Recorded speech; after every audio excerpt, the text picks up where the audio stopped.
Hello friends, welcome to special techno channel. Guys, एक और permanent vacancy को निकाला गया है कोचिन शिपयार्ड लिमिटेड की तरफ से। यदि कोचिन शिपयार्ड लिमिटेड की बात करें, ये गवर्नमेंट ऑफ इंडिया एंटरप्राइजेस के अंतर्गत मिनिस्ट्री ऑफ पोर्ट के अंतर्गत बेसिकली काम करती है।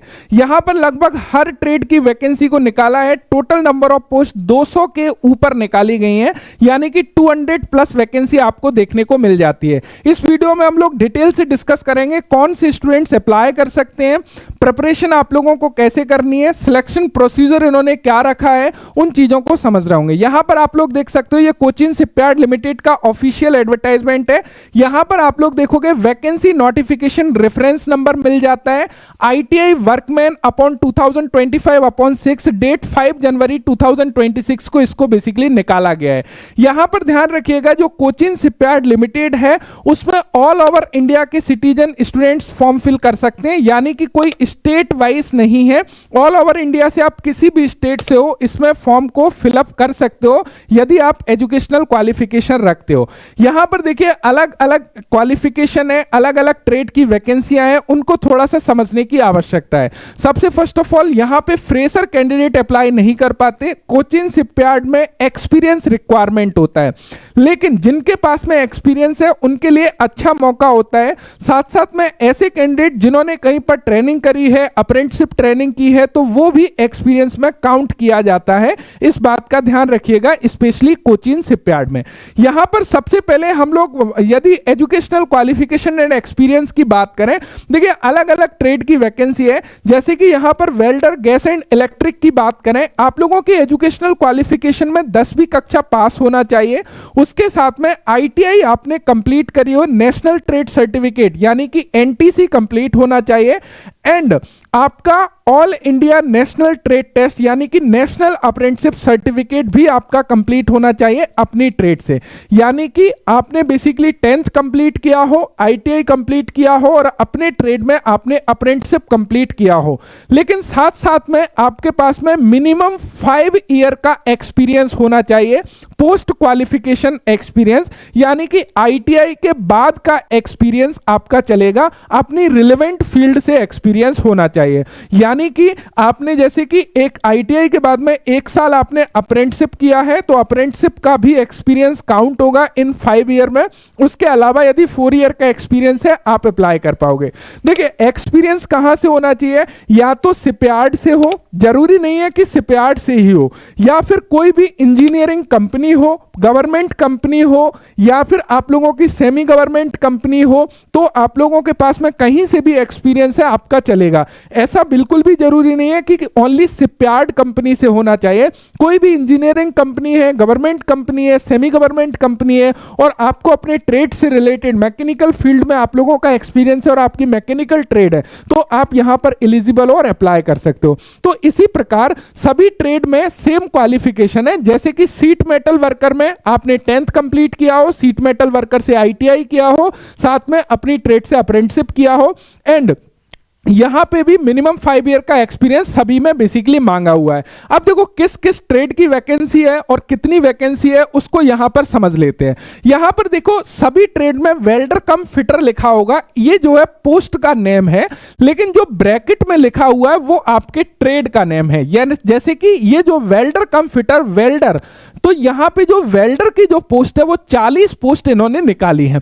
वेल्डर कम फिटर सीट मेटल, यानी कि ये कौन सी ट्रेड की पोस्ट है, सीट मेटल की जो पोस्ट है वो 56 पोस्ट है। यहां पे फिटर की जो वैकेंसी निकाली है वो 33 पोस्ट इन्होंने निकाली है। प्लम्बर की जो वैकेंसी निकाली है वो 5 वैकेंसी इन्होंने ओपन करी है। मैकेनिक मोटर व्हीकल की बात करें, 4 पोस्ट के लिए वैकेंसी निकाली है। मैकेनिक डीजल की बात करें, 14 पोस्ट के लिए वैकेंसी ओपन करी है। मशीनिस्ट की यदि हम लोग बात करें तो मशीनिस्ट में 6 पोस्ट के लिए वैकेंसी इन्होंने ओपन करी है। फिटर इलेक्ट्रिकल की बात करें, 17 पोस्ट के लिए वैकेंसी निकाली गई है। इलेक्ट्रॉनिक्स की बात करें, 8 पोस्ट के लिए वैकेंसी निकाली गई है। इसी प्रकार crane operator, electrical and instrument mechanic, shipwright, wood and painter, इस तरह वैकेंसी देखने को मिल जाती है। जो टोटल वैकेंसी है 210 वैकेंसी इन्होंने बेसिकली ओपन करी हुई है। उसके अलावा यदि हम इनके पे स्किल के बात करें तो यहां पे जो पे स्किल है W6 का पे स्किल ये लोग दे रहे हैं, यानी कि स्टार्टिंग बेसिक जो होगा वो 22,500 रहेगा। एंड यहाँ पे यदि हम लोग मंथली बेसिस पर बात करने लगे सभी dearness allowance, house rent allowance जोड़ के एंड अदर अलाउंसेस जोड़ के, लगभग आपकी 41,000 रुपीज सैलरी बनेगी, 41,795 रुपीज, यानी कि लगभग 42,000 रुपीज सैलरी बनेगी। उसके अलावा अदर बेनिफिट में आपका एनपीएस स्कीम के अंतर्गत आप लोगों को रखेंगे, साथ साथ में आप लोगों की मेडिकल फैसिलिटीज की सुविधा आप लोगों को होगी। तो काफी सारी जो भी आप लोगों की फैसिलिटी होती है, लिव इन केसमेंट हो गया, वर्किंग ड्रेस मेंटेनेंस अलाउंस वगैरह हो गया, तो वो सारी फैसिलिटी आप लोगों को as per government rule basically the जा रही होगी। उसके अलावा एज लिमिट की यदि बात करें, 18 वर्ष से लेकर 35 वर्ष के विद्यार्थी अप्लाई कर पाएंगे।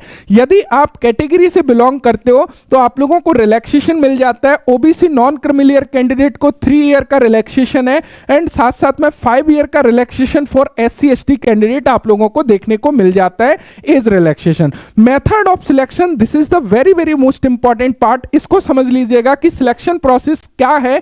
यहां पे देखो सिलेक्शन प्रोसेस 2 फेज में होने वाला है। फेज 1 जो होगा वो ऑब्जेक्टिव टाइप ऑनलाइन टेस्ट होगा एंड फेज 2 जो होगा उसमें आपका प्रैक्टिकल टेस्ट होगा। और यहां पे जो प्रैक्टिकल टेस्ट है वो basically go and no go basis या क्वालिफाइंग नेचर का नहीं है, उससे भी मेरिट बनेगी। वो आप लोगों का 70 अंक का प्रॉपर प्रैक्टिकल बेसिकली कंडक्ट करेंगे, उसके मार्क्स आपको मिलेंगे एंड फेज 1 और फेज 2 दोनों से फाइनल मेरिट आपकी तैयार करी जाएगी।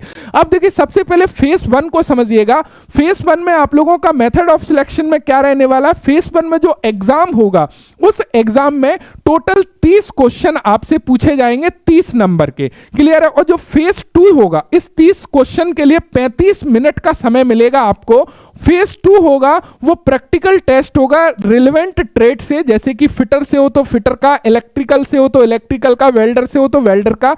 ये जो है 70 मार्क्स आप लोगों को मिलने वाले हैं प्रैक्टिकल के। इस प्रकार टोटल 100 मार्क्स आपके रहेंगे। अब देखो जो फेज 1 है उसमें जो आपका क्वेश्चन पेपर होगा उसमें क्या कुछ पूछा जाएगा। उसमें आपसे 30 प्रश्न पूछे जाएंगे। 30 प्रश्न में 5 प्रश्न होंगे जनरल नॉलेज के और 5 प्रश्न होंगे मैथमेटिक्स के, 20 प्रश्न आपके ट्रेड से रिलेटेड होंगे। इस प्रकार 30 प्रश्न आपसे पूछे जाएंगे। Each question carries 1 marks, there shall be no negative marking, कोई भी आप लोगों की नेगेटिव मार्किंग यहां पे नहीं होगी। ध्यान रखिएगा यहां पे जो स्टूडेंट्स अच्छा स्कोर करते हैं उसके बाद में 1:6 के रेशो में, यानी कि एक सीट पर 6 स्टूडेंट्स को प्रैक्टिकल के लिए कॉल किया जाएगा, यानी कि फेज 2 में बुलाया जाएगा। और फेज 2 आपका प्रैक्टिकल होगा जहां पे आपको अपने ट्रेड से रिलेटेड काम करके दिखाना होगा, क्लियर है। उसके बाद में आपकी फाइनल मेरिट जो बनेगी वो फेज 1 और फेज 2 दोनों को मिला के बनेगी, यानी कि प्रैक्टिकल के मार्क्स और आप लोगों के यहां पे रिटन एग्जाम के मार्क्स दोनों को मिला के आपकी फाइनल मेरिट बेसिकली तैयार करी जा रही होगी। उसके बिहाफ पर आप लोगों की जो है मेरिट लिस्ट तैयार करी जाएगी। देन आगे की प्रोसीजर यहां पे होने वाला है। यहां पे कुछ रिजर्वेशन की कंडीशंस दी गई हैं, इनको आप लोग यहां पे देख सकते हो। एक्सपीरियंस में यदि हम लोग बात कर रहे हैं, एक्सपीरियंस में इन्होंने क्लियर किया हुआ है यहां पे कि the period of completed apprenticeship training या फिर रिलेवेंट ट्रेड से जो भी आपने अप्रेंटिस एक्ट 1961 के थ्रू ट्रेनिंग करी हुई है, shall be treated as a experience, उसको एक्सपीरियंस की तरह ट्रीट किया जाएगा। या एनी ट्रेनिंग आप लोगों की ट्रेड से रिलेटेड है उसको ट्रीटेड एज ए एक्सपीरियंस, यानी कि यहां पे जो ट्रेनिंग है उसको भी एक्सपीरियंस की तरह बेसिकली ट्रीट किया जाएगा। यहां पे एक्सपीरियंस सर्टिफिकेट में इन्होंने बताया है appointment letter, offer letter, pay slip वगैरह ये सारी चीजें आप लोगों की मान्य बेसिकली करी जाएंगी, तो इसको आप लोग बेसिकली देख सकते हो।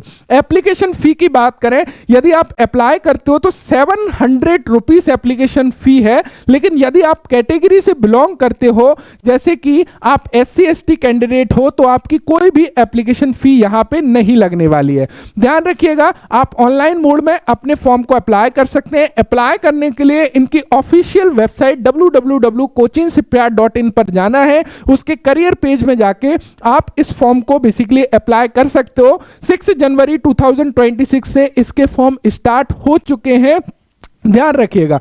उसके बाद में यदि हम लोग नेक्स्ट इंपॉर्टेंट कुछ जनरल इंस्ट्रक्शन दिए हुए हैं तो आप चाहो तो इन जनरल इंस्ट्रक्शन को बेसिकली ध्यान से पढ़ सकते हो। उसके बाद में यदि हम लोग इंपॉर्टेंट चीज इसके इंपॉर्टेंट डेट के बारे में बात करें तो इसके जो फॉर्म है वो आप लोगों के स्टार्ट हो गए हैं 6 जनवरी 2026 से, यानी कि आज की डेट से इसके फॉर्म अप्लाई होना स्टार्ट हो चुके हैं। और इसकी यदि हम लास्ट डेट की बेसिकली बात करने लगे तो इसकी लास्ट डेट इन्होंने जो रखी है वो लास्ट डेट हम लोग देख लेते हैं। इसकी जो लास्ट डेट है वो 23 जनवरी 2026 होने वाली है। तो 6 जनवरी से 23 जनवरी के बीच में आप अपने एप्लीकेशन फॉर्म को अप्लाई कर सकते हैं। मुझे उम्मीद है कि ऑल इंफॉर्मेशन मिल गई होगी। जिनके पास में 5 ईयर का एक्सपीरियंस है डेफिनेटली उनके लिए ये अच्छी अपॉर्चुनिटी होने वाली है, बिकॉज एक्सपीरियंस होने की वजह से उनका प्रैक्टिकल नॉलेज भी अच्छा होगा। चूंकि इसमें प्रैक्टिकल का भी वेटेज है फाइनल सिलेक्शन तक, तो उनको फायदा मिलने वाला है। So thank you so much video देखने के लिए। मुझे उम्मीद है कि ऑल इन्फॉर्मेशन मिल गई होगी। गाइस अभी देखो काफी सारी वैकेंसी आप लोगों की परमानेंट बेसिस पर निकल के आ रही है। अपनी प्रिपरेशन एक सही डायरेक्शन में करिएगा, साथ साथ में अभी मेहनत करने का समय है। एक सही डायरेक्शन में सही लगन के साथ में विदाउट डिस्ट्रैक्शन के अपनी मेहनत करिएगा। 2026 में डेफिनेटली आप लोगों की जॉब लगने वाली है। बाकी जो भी स्टूडेंट्स हैं जो स्पेशल टेक्नो के साथ में जुड़ के प्रिपरेशन करना चाहते हैं, स्पेशल टेक्नो एंड्रॉइड एप्लीकेशन को डाउनलोड कर सकते हैं। वहां पर कोर्सेस अवेलेबल है टेक्निकल की, जिनकी मदद से आप अपनी प्रिपरेशन को आगे बढ़ा सकते हो। Thank you so much, thanks for watching and bye bye.